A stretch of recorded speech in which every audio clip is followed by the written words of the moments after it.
उधर हिदायतुल्लाह ने बलूचों की पोल खोली है। हिदायतुल्लाह बलूच ने पाकिस्तान की पोल खोल दी। हक दो तहरीक के अध्यक्ष हिदायतुल्लाह बलोच का बयान सामने आया है। पाकिस्तानी ISI और सेना पर करारा हमला बोला। बलूचिस्तान के समर्थन में हिदायतुल्लाह बलोच ने कहा कि युद्ध और बहादुरी की धमकी दे रहे हैं। हिम्मत करके सड़क से यात्रा निकालो। आप सड़क से यात्रा नहीं निकाल सकते। पाकिस्तानी सेना बलूचिस्तान में अत्याचार करती है। पंजूर बलूचिस्तान में लगातार हत्याएं हो रही हैं।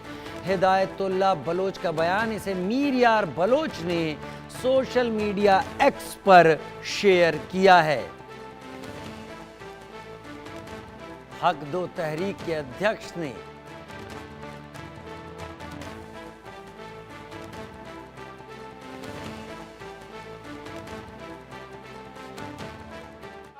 सूबे में दहशतगर्द कोई जलील नहीं है। कातिल आजाद है, मैं आजाद नहीं हूं। दहशतगर्द आजाद है, मैं आजाद नहीं हूं। दहशतगर्द आजादी के साथ मेरे बच्चे को मार के चला जाता है, मैं अपने घर नहीं जा सकता। मैं अपने घर नहीं जा सकता। ग्वादर का MP होते हुए मेरे घर नहीं जा सकता। लेकिन कातिल आता है, मेरे बच्चे को मार के कहां जाता है? दहशतगर्द आकर मेरे बच्चे को मारकर कहां जाता है? ये कहां आज बलूचिस्तान में कातिल आजाद है, दहशतगर्द आजाद है, मंशियात फरोश आजाद है, ड्रग डीलर आजाद है, सब आजाद है। सियासी कारकुन और यहाँ का नुमाइंदा आजाद नहीं है। और बातें कैसी, जिसको हमने जिम्मेदारी दी थी कि सिक्योरिटी करो, और बॉक्सिंग का मुकाबला कराता है, लैपटॉप तकसीम करता है, बात करते हैं, हाय तजिया करते हैं, हाय अकाक असल बात करते हैं। अजय जांडियाल मेरे साथ ज्यादा जानकारी के साथ इस वक्त जुड़ गए हैं। अजय, जहां तक बात है चेयरमैन हक दो तहरीक के मौलाना हिदायतुल्लाह, जो कि MP खुद को बता रहे हैं ग्वादर से, हिदायतुल्लाह बलोच, इन्होंने बड़े साफ तौर पर जो इस वक्त बलूचिस्तान के CM कहे जाते हैं सरफराज बुख्ती, उन्हें चैलेंज करते हुए कहा और इस बात को कहा कि दरअसल असल दहशतगर्द तो आपके लोग हैं, असल दहशतगर्द तो आर्मी वाले हैं जो वहां पर लोगों को गायब कर रहे हैं, लोगों को मार रहे हैं। अजय, बहुत बड़ा चेंज आया है पिछले 1 साल के अंदर। अगर मैं कह सकूं कि अब तक ये आवाजें खामोश थी, अब ये आवाजें खुलकर एस्टेब्लिशमेंट के खिलाफ पाकिस्तान में खड़ी हो रही हैं। अजय, देखिए, बिल्कुल राजीव, आप ठीक कह रहे हैं। जिस तरीके से पाकिस्तान में लोगों को दबाया जाता था और उसके बाद उनकी जुबान खामोश रहती थी, बोल नहीं पाते थे, और खासतौर पे इस चीज को लेकर तो बिल्कुल भी नहीं जब वो अपनी ही सरकार और सेना के खिलाफ बोलने की बात आती थी। मगर अब ऐसा नहीं है। आप देखें, खैबर पख्तूनख्वा की बात करें तो वहां के सांसद हो, या फिर अगर हिदायतुल्लाह की बात की जाए जो कि बलूचिस्तान के ही एक इलाके से सांसद है, उन्होंने सदन में ये बात उठाई और कहा कि दहशतगर्द किसको कहा जा रहा है? पाकिस्तानी सेना के लोगों को, जो बलूचिस्तान में सड़कों पर जब उनको कोई रैली निकालनी है, प्रोटेस्ट करना है, तो उसको लेकर जो है लोगों को दबा दिया जाता है, उनको मार दिया जाता है, गोली चलती है। और इसी चीज को लेकर विरोध कर रहे थे और कहा जा रहा है हिदायतुल्लाह बलोच द्वारा कि हमें आज़ादी चाहिए है। उस चीज को लेकर जो जदोजहद चल रही है उसको दबाने के लिए हमारे जो सेना के लोग हैं वो दहशतगर्द हैं, वो लोगों को दबाते हैं, गोली चलाते हैं और उनको सड़कों पर खुद नहीं आते। अगर कोई सड़कों पर उतरे तो उनको वहां पर दबा दिया जाता है। तो यकीनन एक कहीं ना कहीं गुस्सा अब लोगों का सामने दिख रहा है। और उसके पीछे की वजह यह भी है कि पाकिस्तान में जो अंदरूनी हालात हैं लगातार जो है वो खराब हुए हैं।